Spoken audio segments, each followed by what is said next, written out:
लोकप्रिय मुख्यमंत्री ऐसे यशस्वी नेता और महाकाल की धरती से बाबा विश्वनाथ की धरती पर आपसे बातचीत करने आए माननीय डॉक्टर मोहन यादव जी को मैं आमंत्रित करता हूं, वो आए और आप सबको चले जा रहे हैं। लाइव ले लो।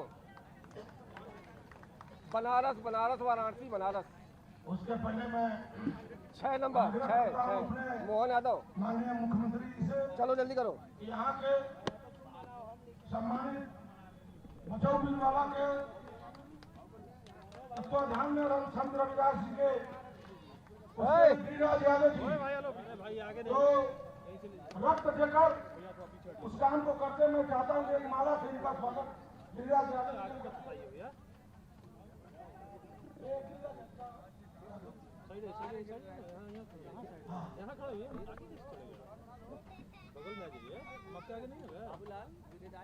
जोर से आप लोग ताली बजाइए।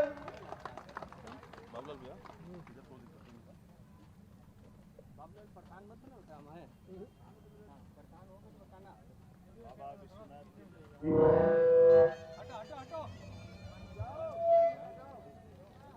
बाबा विश्वनाथ की धरती, माँ गंगा का किनारा और दुनिया की प्राचीनतम नगरियों में से एक। कोई मन से काशी बोलता, कोई वाराणसी बोलता, कोई बनारस बोलता है, लेकिन बोलते मन में और मुंह में रस घुल जाता है। ऐसा नगरी में आप सबको प्रणाम करता हूँ, आप सबको नमस्कार करता हूँ।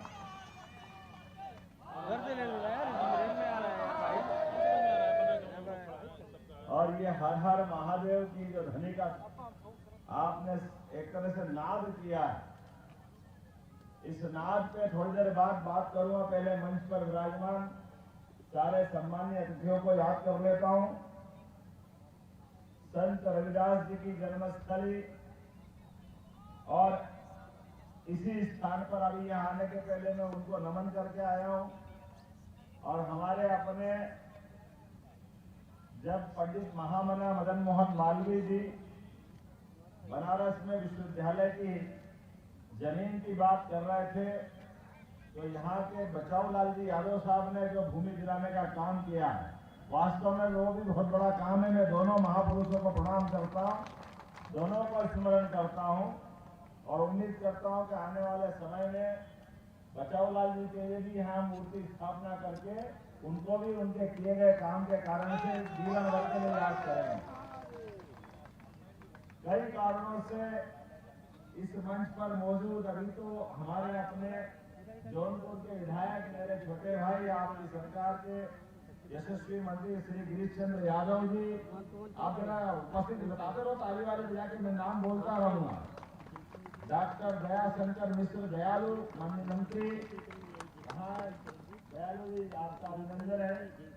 अशोक तिवारी जी नगर प्रमुख, पूनम मौर्य जी अध्यक्ष जिला पंचायत वाराणसी, माननीय अशोक कटारिया जी पूर्व मंत्री एमएलसी, इस अवसर पर हंसराज विश्वकर्मा जी एमएलसी, सोनम यादव जी किन्नर कल्याण बोर्ड की माननीय मेंबर बोलते बहन जी, अध्यक्ष बोलते, चलिए आप मंत्री जी, राज्य मंत्री जी, आपका अभिनंदन है। पटेल जी विधायक, इस अवसर पर सुरेश सिंह जी उपाध्यक्ष जिला भाजपा, श्री पहलवान पासवान जी पूर्व विधायक, नाम तो बहुत सारे, शालिनी जी से लेकर के राम सिंह यादव जी, गीता सिंह यादव जी, यहाँ के पार्षद प्रवेश पटेल जी, नरेंद्र पटेल जी, मुकुंद जायसवाल जी, और अभी कुछ नाम छूट जाए तो माफ करना। आप सबको प्रणाम करता हूँ और आपका भी अभिनंदन करता हूँ। मैं मध्य प्रदेश से, बाबा महाकाल की नगरी से आज भगवान विश्वनाथ के इस धाम में आकर के सच मानो आप सबको देख करके मन आनंद से गदगद हो गया, मन एकदम उत्साह में भर गया। क्या आनंद आता हर हर महादेव में। ये जो नारा है, ये नारा हमारे लिए काल के प्रवाह में जब आतताइयों ने हमारे अपने देवस्थानों पर गलत निगाह दौड़ाई और उनको नष्ट भ्रष्ट करने का प्रयास किया, तो पूरे देश में हम सबके लिए आनंद की बात है।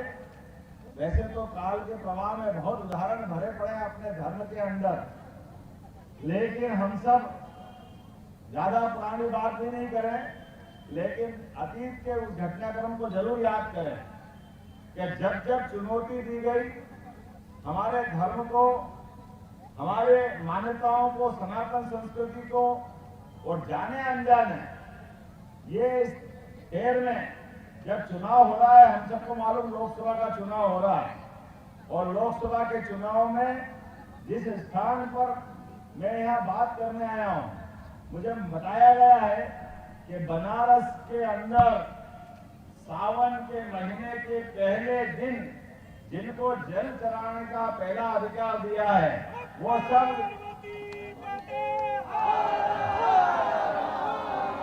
यह आनंद और उत्साह आपको बता रहा है कि आपके माध्यम से वो जल नहीं चढ़ रहा है, वो आपको मान्यता हो रही है धर्म की ध्वजा धारण करने की।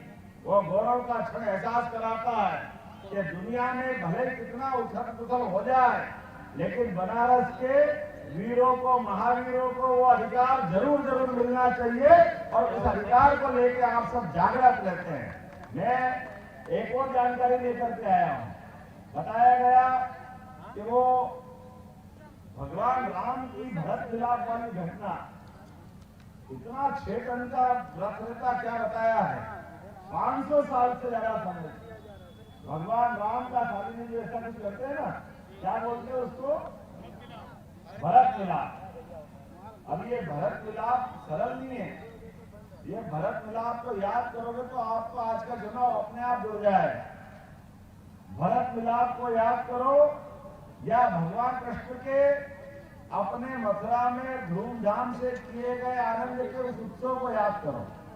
दोनों बराबर है, दोनों में फर्क इतना ही है कि भरत मिलाप कब होता है, भगवान राम वो घमंडी रावण जो घर में घुस के मार करके आते हैं, जिसकी लंका भी सोने की थी, ताकत, बल, बुद्धि, पता नहीं क्या क्या था, लेकिन दृष्टि गलत थी।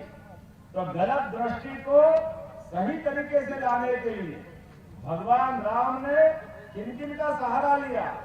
ऐसे हम जैसे बहुत सारे लोगों, सारे समाज का, और समाज के ऊपर विश्वास करके भगवान राम ने उस समय भी एहसास किया कि चाहे ताकत में दुश्मन कितने ही पावरफुल क्यों ना हो, वो घमंडी हो और उसके 10-10 सिर हो, लेकिन 10 सिर वाले रावण को भी समाज के साथ लेकर के उसको घर में मार सकते। ये भगवान राम ने 17 लाख साल पहले एक बार स्थापित करके बताया, और हमारे लिए सौभाग्य की बात है भगवान राम के उस काल का उस वर्णन को एहसास करें तो आज भी हमको रोमांचित हो जाते हैं। भगवान उस युद्ध में चाहते तो अयोध्या से भी सेना ले जा सकते थे, भारत को बुला सकते थे, किसी को भी बुलाते तो कोई मना नहीं करता, लेकिन अपने समाज के भरोसे से, और किस किस के, हम तो सब गोपाल हैं जो पशुपालन का भी काम करते हैं। बोलो गोपाल कृष्ण भगवान की। उस समय भी भगवान राम ने सभी प्रकार के पशु पक्षी, यहाँ तक कि राम सेतु बनाने के लिए गिलहरी का भी सहारा लेकर के राम सेतु में उसकी भी मदद ली और उसका भी सम्मान किया। ये हमारी सनातन संस्कृति है। ऐसे ही उस घमंडी रावण को घर में जाकर मारने का काम किया। ये 17 लाख साल पहले की बात, और 5000 साल पहले वो कंस का खराब समय, जिस समय का एहसास करो तो आज भी अपने को लगेगा कि परमात्मा की कितनी बड़ी कृपा हुई है और भगवान कृष्ण ने कितने कष्ट झेले हैं। कोई कल्पना कर सकता है भगवान कृष्ण के जीवन के वो कष्ट को पढ़ो कि जिनको पैदा होने के पहले माता पिता को जेल जाना पड़े, और जेल में ही 1-2 नहीं 6-6 भाई बहन का कंस जेल में मार करके उनके माता पिता पर कितना कष्ट बीता होगा। और भगवान कृष्ण का जीवन तो ऐसा जीवन है कि जीवन के लिए अपने पास जीवन भर अपन गोपाल कृष्ण की जय जयकार करो तो कम है। एहसास करो, जिस बच्चे का जन्म होते ही यमुना पार करके नंद बाबा और यशोदा के जाना पड़े, जिस बच्चे को पैदा होने के बाद भी संकट खत्म नहीं होते, कभी पूतना जहर पिलाने आ जाती है, कभी बकासुर, कभी धेनासुर, लगातार एक के बाद एक कंस के भेजे गए राक्षस जीवन भर भगवान को कष्ट देने के लिए आए, लेकिन ये नाना रूप से आते हैं। मुझे इस बात की प्रसन्नता है, ये ग्वाल बाल के संग भगवान ने भी कंस को घर में घुस के मारा। ये हमारे आनंद की बात है, अंदर परमात्मा की लीला है कि कष्ट कोई कितने ही बड़ा हो, लेकिन अपने बलबूते पर पुरुषार्थ से, पराक्रम से, यदुवंशी भगवान कृष्ण ने जो पराक्रम किया, अब आप बताइए, वो उनके जीवन काल में कंस को मारने के बाद भी भगवान कृष्ण ने कुर्सी पे नहीं बैठे, चाहते तो मथुरा का राज ले लेते, लेकिन शिक्षा की महत्ता दी है। इसलिए आप सबको यहाँ संत रविदास जी का स्थान है, बचाओ लाल जी को याद करते हैं या भगवान कृष्ण को याद करें। आप सब भी जीवन में शिक्षा का महत्व स्थापित करें। अपने जीवन काल में भगवान कृष्ण ने यही शिक्षा दी है। यहाँ से जाकर के अपने जहाँ उज्जैन में जहाँ मेरी अपनी कॉन्स्टिट्यूंसी है, आपके बीच में से निकला हुआ व्यक्ति हूँ मध्य प्रदेश में, यहाँ पर भगवान कृष्ण ने उज्जैन में 14 विद्या, 64 कला, 4 वेद, 18 पुराण, इतना पढ़ने वाला तो कोई विद्यार्थी है ही नहीं, लेकिन अभी भी हमारी पहचान विद्या से जुड़ना बाकी है।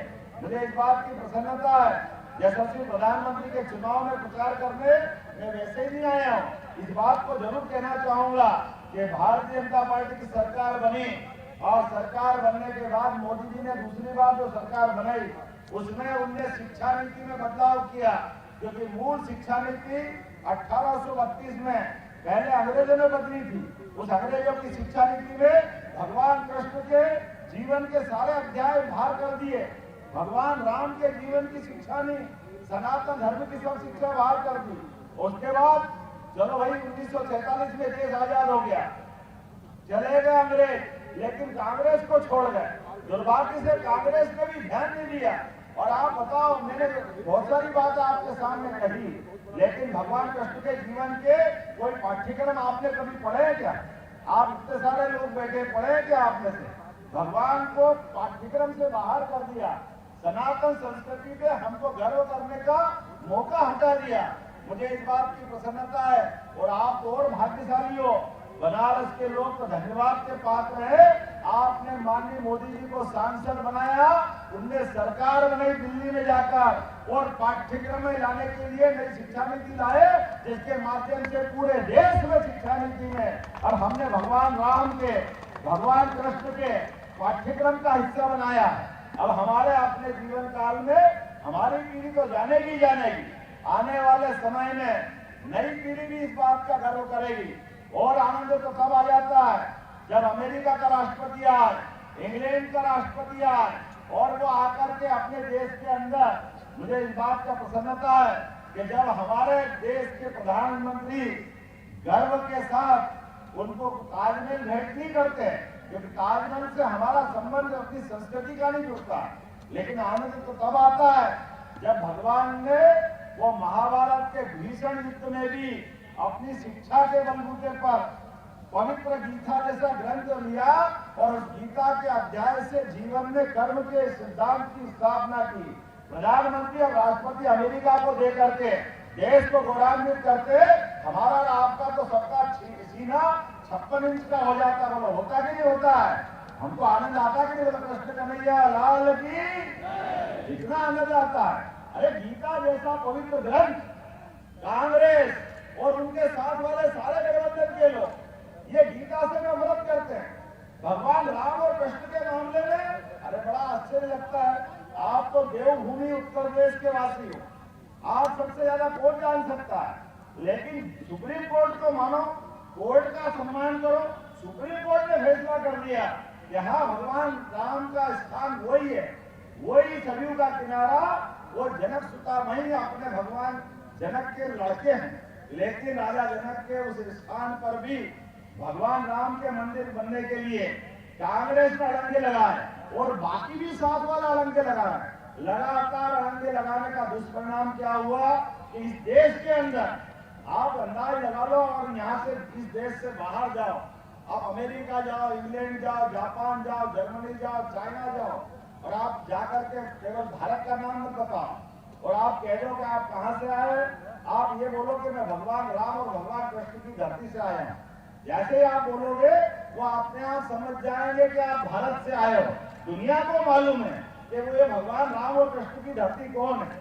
बताओ, ये जानकारी है कि नहीं है? लेकिन नहीं मालूम है तो किसको नहीं मालूम है?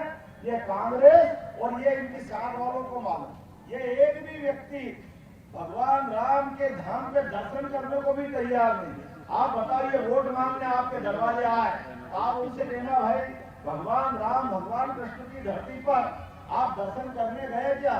हमारी सरकार तो कई बार बनाई है आपने, लेकिन आज कितना अच्छा आनंद आता है जब भगवान अयोध्या में मुस्कुरा रहे हैं। ये मौका अगर किसी ने दिया है तो यशस्वी प्रधानमंत्री नरेंद्र मोदी जी ने दिया। जोरदार ताली बजाओ यशस्वी प्रधानमंत्री नरेंद्र मोदी जी को। और हमारे लिए सौभाग्य की बात है, यशस्वी मुख्यमंत्री योगी जी का भी जोरदार ताली बजा के अभिनंदन करो। हमारे सारे धाम मुस्कुरा रहे हैं। मुझे ध्यान में आता है योगी जी के माध्यम से जब भगवान अयोध्या में मुस्कुरा रहे हैं। मैं महाकाल की धरती से आता हूँ। माननीय मोदी जी उज्जैन आए और उज्जैन में बाबा महाकाल के महालोक का अद्भुत स्थान बना है। आप में से कौन कौन आए उज्जैन? हाथ खड़े करके बताओ।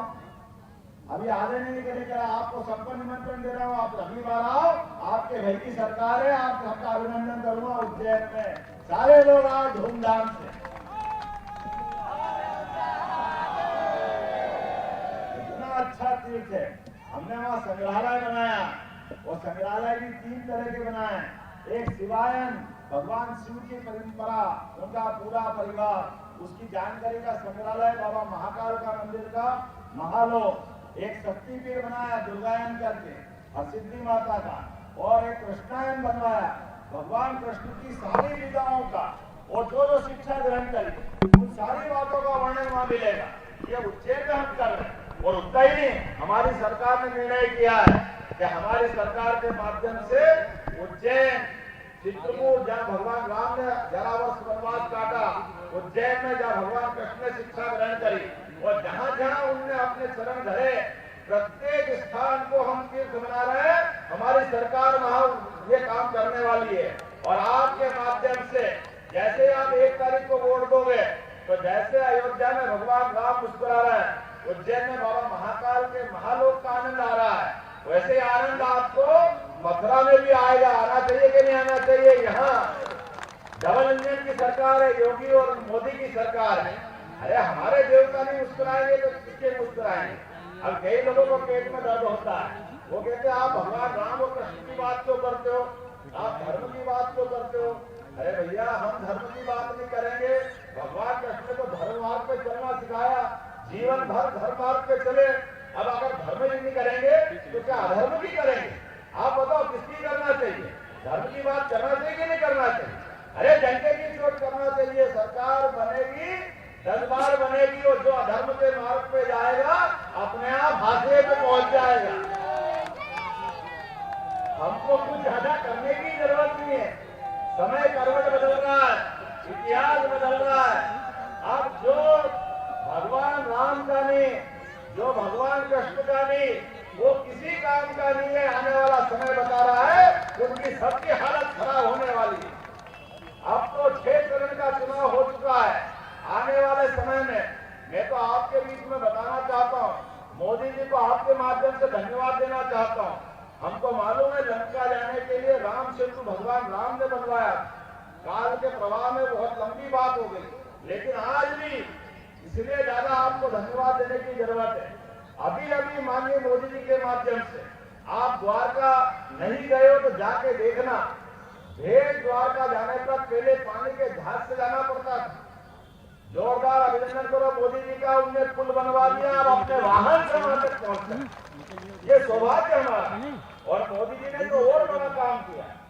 हम में से आप में से कितना उनके प्रति आदर बनेगा। मोदी जी ने भगवान कृष्ण का सबसे बड़ा सम्मान आपको याद दिलाऊंगा। भगवान कृष्ण ने चाहे वृंदावन और गोकुल छोड़ा, मथुरा आए, द्वारका गए, इंद्रप्रस्थ आए, दुनिया में कहीं भी गए, चाहे वेशभूषा कैसी पहन ली, सोने चांदी के मुकुट लग जाते लोगों को, लोग अपना गांव भूल जाते हैं। लेकिन भगवान कृष्ण ने जीवन भर मोर पंख धारण करके गांव का सम्मान बढ़ाया है। कि हमारे भगवान कृष्ण से हम सीखते हैं कि आप किसी भी मूर्ति पे आप कपड़ा डाल दो और आप पहचानो कि कौन सी मूर्ति है, केवल वहां मोर पंख रख दो, अपने आप समझ में आ जाएगी भगवान कृष्ण की मूर्ति। बोलो गलत तो नहीं कह रहा हूं मैं, सही है कि नहीं है? जीवन भर उससे पहचान रखी। और माननीय मोदी जी ने जैसे वो द्वारका गए, वो पुल के लोकार्पण में, तो वो भेंट द्वारका जो काल के प्रवाह में समुद्र में डूब गई, इस उम्र में भी माननीय मोदी जी समुद्र में डुबकी लगा करके मोर पंख रख करके आए। तो हम अपने सारे लोगों का कितना आनंद में कलेजा बड़ा हो गया। जोरदार अभिनंदन करा, नरेंद्र मोदी जिंदाबाद।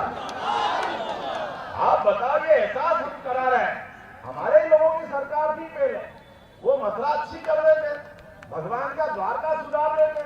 अरे वो तो भगवान राम और कृष्ण का नाम लेने में भी डरते हैं, वोट सब मांगेंगे, लेकिन वोट के चक्कर में हमारी सनातन संस्कृति को, इतना गौरवशाली इतिहास को, उसका मान सम्मान नहीं बढ़ाएंगे। और चुनाव में ये अच्छी बात है, आने वाले समय में याद रखना, हमको कितनी मोदी जी कितना अच्छा काम कर रहे हैं, जीवन के सब क्षेत्र में किसको पीछे छोड़ रहे हैं, कोई धर्म का हो सबको आगे बढ़ा रहे हैं। और मुझे तो इस बात का और आधार मिलेगा आप सबके माध्यम से, खाली कहते ही हैं कि सबका साथ सबका विकास, करके भी बताते हैं।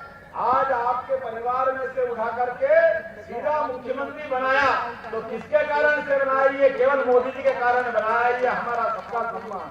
आप बताओ, दूसरों को भी मौका मिल जाता। अरे वो तो मंत्री छोड़ो, मुख्यमंत्री छोड़ो, सांसद भी लड़ाने को तैयार नहीं। ये दुर्भाग्य की बात है। ये 80-80 सीट में अगर आप सांसद भी नहीं बनाओगे और आप ऐसे व्यक्ति को चुनोगे जिनने जीवन भर कांग्रेस का साथ लोगे, आप बताओ, माननीय स्वर्गीय मुलायम सिंह जी के लिए जीवन भर कष्ट किसी पार्टी ने दिया, तो कांग्रेस पार्टी ने कष्ट दिया, कांग्रेस के अलावा कोई था नहीं। वो डूबता हुआ जहाज में बैठोगे तो आप ही डूबोगे भाई, कौन बचाएगा? ये जहाज में पहले ही खड्डा हो गया, अब आप बाकी को क्यों डुबाना चाहते हो? और कांग्रेस का तमाशा देखो, कांग्रेस के लोग, वो राहुल गांधी पता नहीं कौन सी दुनिया में कहां की जिंदगी में जीते हैं। कांग्रेस के लोगों का हिसाब लगाओ तो मालूम पड़ेगा। पहले ही पूरे चुनाव में आप याद करो, 2014 मोदी जी की सरकार के पहले उनकी सरकार, लेकिन उनकी सरकार में उन्हें लगातार घोटाले में घोटाले कराए, और घोटाले कराने के बाद परिणाम निकला, यशस्वी प्रधानमंत्री को भाजपा ने सबके सामने प्रस्तुत किया। और मोदी जी जैसा स्वभाव है, जो कहते वो करके दिखाते हैं। जो डंके की चोट पहली बार पूर्ण बहुमत की सरकार बनाने का आह्वान किया और धूमधाम से सरकार बनी मोदी जी की 2014 के अंदर, बनारस का मान बढ़ाया, सम्मान बढ़ाया। ये मोदी जी का ट्रैक रिकॉर्ड है। और दूसरी बार, पहली